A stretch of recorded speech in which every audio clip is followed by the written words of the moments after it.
All right, how's everyone doing? I am Rich CELENZA. Thanks for checking out the Rich CELENZA show. So what I think I'm going to call this crazy podcast is Stop Listening to Me. And to a certain point, of course, I mean that as a joke. I want you to listen to me if you enjoy yourself, especially on my podcast or YouTube channel. But the reason I named it this title is because, I think a lot of us go through certain things where we over-research things. You may be wanting to start your own business, maybe even write a book, maybe even do something fitness-related, gain or lose weight, maybe change your identity a little bit. I don't care if it's even change jobs.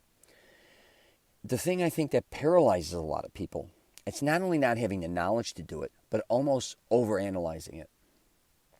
And I can speak for myself on certain things. Then other things, I kind of jump into a pool head first with no water in it. So I'm kind of, either I over-research something for a long period of time. And so for instance, when I wanted to make a film, it took me up until I was 30 years to do this. And I wanted to do it from when I was like a young teenager. Finally, my friend said, hey, stop talking about making films and start making them. And it kind of hit me in the face. But I will say on the flip side then, all of a sudden when I decided to write a book, I just started. I did not research it, did not research publishing companies. Sure, I read numerous amounts of books, but not on how to write a book. But I did previously write screenplays. So what I want to get into this video is people that actually, how would I word this? Always listening to others, always researching others, always watching videos on others, and never implementing it into their own life for their own benefit. And I really think this happens a ton now more than ever, especially with YouTube and things in that nature.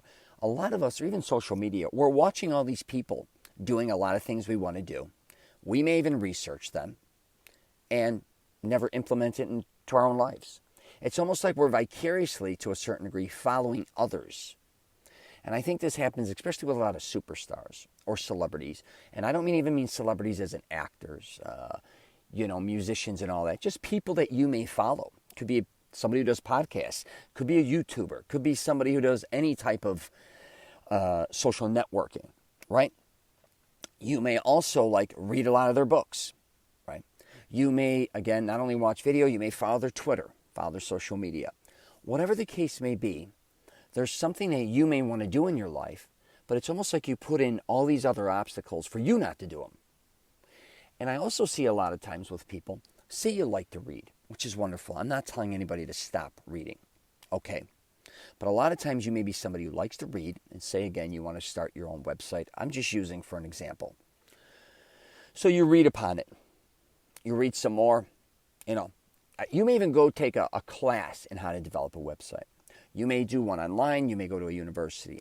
Then again, now you're watching YouTube videos, right? Or whatever you're watching, some type of videos on it. Nothing's being done. After a while, start committing to something. Do something, because I'm going to assure you, you are going to make mistakes along the way. You're going to make a lot of mistakes. I think a lot of people think when they have to do something, they have to almost over-educate themselves. And here, again, I'm not saying not to educate yourselves. The last thing I want you to do is make mistakes, lose money, fall behind, get confused, go out of business. All those things. I don't want that to happen. But I can assure you most likely some of those things may happen. They're out of your control. But a lot of people, again, and I'll just use fitness for an example, as I get hit up with a lot of that. I'm not going to get into a big thing regarding fitness. So many people I know want to gain or lose weight, build muscle, get in better shape, watch videos, tons of them on dudes, different exercises, read different types of articles online, magazines, the whole thing, and are completely out of shape. It's almost like, again, they want to almost prove to themselves how knowledgeable they are about certain things, but again, none of it is really truly working for them. And I've done these things. That's why I know I've called myself out on my own bullshit. But then I've gotten so crazy at times where I don't research anything. I'll want to do something, I just dive into it head first. I kind of did that with my program, Mastering Self-Confidence program. A lot of people, I read 2 books on it, funnels, and sure, I watched a lot of videos on it, but I immediately went into it. I kind of had a grasp on it, but I wasn't somebody, because I know people that want to create programs for years now. I'm talking not even years, decades, different things online, their own educational platforms, all these things, never do it. If you talk to them, you'd swear they're a master in it. And I went through this too with my clothing line too. I think I jumped into it too quickly, and then I kind of jumped out of it too quickly. But that was before social media. And I had a cool name, Sore Losers, and all these things that I thought would work. And I definitely, it was a hobby. And then I jumped in because I took it from an artistic perspective. I should have did a lot more research before doing this. Thank God I had two kind of mentors that own their own clothing line. So they were the ones who were kind of teaching me as I went along. I should have probably shadowed them for like a year or so and literally interned with them, even though I was, working at wherever I was working, because I would have learned. I was making too many designs. I had an artist. It was taking too long to create all my different style designs. I kind of went into too many different style, I guess you could say, too many different areas within the industry I was going. I was like, 1 minute I'm going for the gamers. Next was extreme sports. Next is mainstream sports. So I kind of was all over the place at the beginning. Again, there were things there that I should have researched. I went from zero. And again, I'm going to bring up is the one thing I think that just people lack in life in general is having the balls. People want to do certain things. You're just afraid of failing. And I get it. You're especially, I think, nowadays, more than ever from what I see, publicly failing. Before, I think, even when I did my clothing line, even when I did my films, whatever the case may be, I didn't necessarily publicly fail. And I don't even think they were failures to a certain degree because of all the knowledge I learned from them, even though I may not be doing more films and I may be not doing a clothing line. But now I think with social media, a lot of people know that if they're going to create something, they're going to have to make it public if they want to make money on it, most likely. Not everything. Of course, you could do things privately. I'm not saying if you're investing in stocks or real estate, whatever the hell, that's private. I'm saying if you want to create something, I should say, like a book hypothetically, or if you want to create your own YouTube channel, or if even you want to gain weight, whatever the case may be, because a lot of people show their journey. And as you know, and again, you don't have to do that. But if you do that, and I think a lot of people do want to do that, but again, what scares them is the failure aspect. Here's the one thing I will tell you if you do want to start creating things maybe, because I'm always creating things. And I start things for months, sometimes years, and then I bow out. Does that make me a quitter at this point in time? It doesn't, and I'm going to tell you why, in my opinion. Because sometimes my projects or what I'm doing, it's just a learning phase. I'm taking a class in my own life, if that makes sense. Of course, I don't have, like if you went to college and you have a professor, and then he's going to teach you certain things. You may now be online. Somebody has a program or something they're teaching you. That's great. A lot of times people think what they start, they have to go on to do forever. Or because what they started, they thought, hey, you know what? This is what I should be doing for the rest of my life. You know what? I want to be an architect. I don't care. So now you go do something for a year, just saying, not necessarily spending money going to a university unless you want to.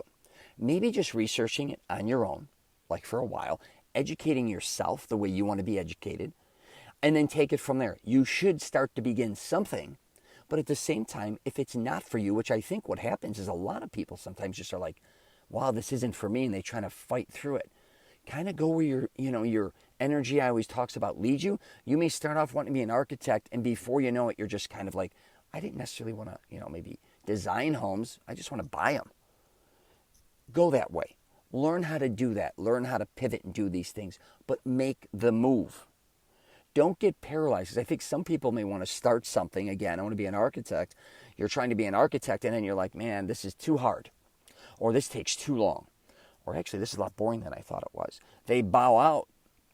They still love architecture. They still love homes or hotels or buildings, whatever. Keep that in mind. Maybe it's time just to try something new. Take a different approach. Okay, I'm just telling you, these are things that I've kind of gone through. And I just think a lot of people get so caught up, truthfully, listening to a lot of other people. And most people, I talk about this, those people do not live your life. They are not you. I don't care if you watch a video on how to sell as much real estate as possible from a guru. He didn't start where you started from. He didn't most likely live where you live. He didn't have the same life. You didn't start at the same age. You don't have the same education. You don't have the family background. There's all these things. You can research hundreds of people. Don't get me wrong, you're going to learn a lot from them, but you have to create your own desire inside of what you want to do, your own life, and your own way. Please realize that. The journey you're going to take most likely is going to be unlike anybody else's in your life or anybody else's that you researched. I don't care if I look at a famous guy like The Rock, hypothetically, where he ended up working out for most of his life, and I worked out throughout most of my life. Again, I have the common sense to say I will never look like him. I will never take the career that he has, nor was I interested in doing certain things that he was doing. But no matter what, if you're following somebody else, it's wonderful. Learn from them. Create your own life. Create it. Educate yourself. All right? All right. I'm going to wrap it up there. Hopefully you got something out of that. Maybe you should have listened to me on this one. Anyways, you may agree or disagree, but please, if you want to, just start something. A lot of times, action. Just because, again, you want to read a book or write a book, I'll just use for example. Again, people think in a year, because they've read other authors on how fast they've done books or what they've gotten and done in 2 years. Listen, just start, write a few pages, see how you feel. It does not mean you have to go out and write a book in a year. It does not. Sometimes, unless you're getting paid or you have these certain deadlines, the deadline is whatever you make it in life. You may want to write 3 pages for a book. One day, you may not feel it for a week. Then maybe a month later, you can write 20 pages. And I think a lot of people also think, hey, if I decide to write a book, I got to write 3 pages a day. That's how I'm going to get this X amount of pages done. And that's how I'm going to, then I'm going to be ready for this at this time. I get those deadlines. If you want to do it, do it. But I will say when it comes from a creative perspective, your deadlines and all these different types of things that you're creating, a lot of times are not going to work for you. It is hard to sometimes determine when it comes from like a personal inner, I guess you could say, like whatever you're creating, the deadlines you're making a lot of times just don't work. I'm just telling you right now. It's not like saying when I had to make a film and you have a budget a lot of times and you have a certain thing that has to be done per page or per day. And that's artistic, don't get me wrong. But I'll tell you, on my films, I couldn't do that. I could not do that like most people. I had to do what I wanted to do when I wanted to do it. I had certain things I want to do, certain seasons. Now, that was me. And I get if you have to make a film, if they have the money, you can make anything work too. But a lot of you don't have the work. Some of you don't even have the time. But don't get upset because a lot of things don't happen as quickly as you think. That's what I should wrap it up with. All right. Anyways, you got any questions or comments, hit me up. My website's richcelenza.com. My program is masteringselfconfidence.com. Take care, and I wish you the best.